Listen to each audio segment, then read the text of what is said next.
उत्तराखंड में एसआईआर की प्रक्रिया अभी शुरू हो चुकी है और जो तमाम मसले चल रहे हैं, विपक्ष के इस पर कई सवाल भी हैं कि जानबूझकर धर्म विशेष को कहीं ना कहीं बीजेपी टारगेट कर रही है। आज इन्हीं तमाम सवालों पर बात करने के लिए लैंसडाउन से बीजेपी विधायक दिलीप सिंह रावत जी हमारे साथ मौजूद हैं। सर, जो प्रक्रिया शुरू हुई है उसे कैसे देखते हैं सर आप? देखिए, मैं समझता हूँ कि इस समय जिस तरह से घुसपैठ हुई है अगल बगल से जितने भी देश हैं, और एक विशेष सुनियोजित तरीके से लोग जिस तरह से हिंदुस्तान में आ रहे हैं, उसके लिए एसआईआर होना बहुत लाजमी था। कायदे में या से 20-25 साल पहले होना चाहिए था, लेकिन अब हो रहा है। तो मैं इसलिए सरकार का, वो सभी का, चुनाव आयोग का भी और सरकार का भी धन्यवाद करना चाहता हूँ। और ये फ़िल्टर है, इससे पता चल जाएगा कि वास्तविकता में लोग कितने हैं, उनकी मतदाता सूची में नाम कितनी जगह है और कहाँ कहाँ है कि नहीं है। ये सारी चीज़ें जिनका नहीं है, जो वंचित हो गए हैं, उनके नाम भी चढ़ जाएंगे।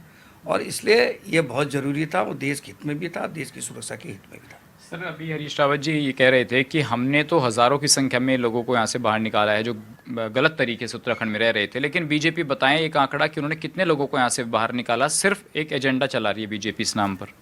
देखिए, उन्होंने अगर ऐसे लोगों को देश से बाहर निकालना तो निश्चित रूप से मैं उनका धन्यवाद करना चाहता हूँ, लेकिन उनको मैं ये भी निवेदन करना चाहता हूँ कि अगर हम भी यही काम कर रहे हैं तो आप ज़्यादा आपत्ति ना करें और ज़्यादा ये इसको अनर्गल बातों में ना उलझाएं लोगों को।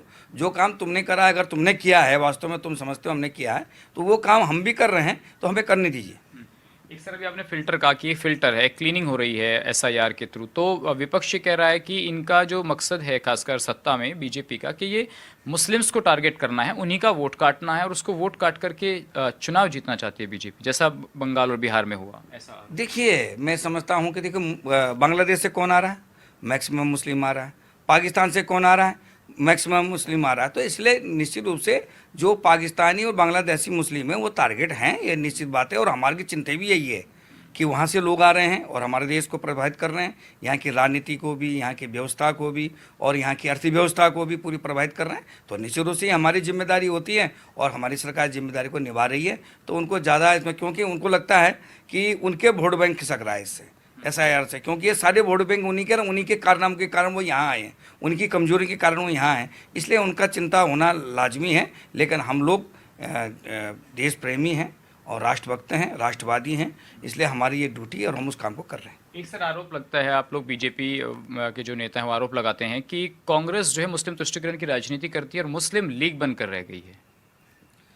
देखिए, निश्चित रूप से कांग्रेस का तो पहले से आप लेके, चाहे देश का विभाजन हो, चाहे कश्मीर में 370 लागू करने का हो, उनको अलग झंडे देने का हो, और अल्पसंख्यकों के नाम पर केवल मुस्लिमों को ही लाभ देने का मामला हो, तो ये सारी चीज़ें उनकी तुष्टीकरण है।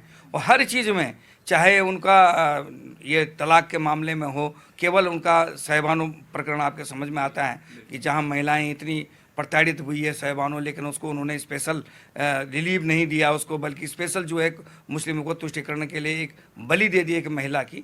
तो वो हमसे नहीं हो पाएगा और निश्चित रूप से जो है कांग्रेस ने मुस्लिम तुष्टीकरण किया है, ये हम नहीं कर पाएंगे। एक सर, कल मुख्यमंत्री मंच से बोल रहे थे कि हरी नीली पीली चादरें बिछाई जा रही हैं उत्तराखंड में, हम ये नहीं होने देंगे और डेमोग्राफी नहीं बदलने देंगे। तो सर, कांग्रेस पूछती है कि राज आपका है, डेमोग्राफी कांग्रेस पर आरोप क्यों लगाते हैं जब 17 से आप हैं सत्ता में?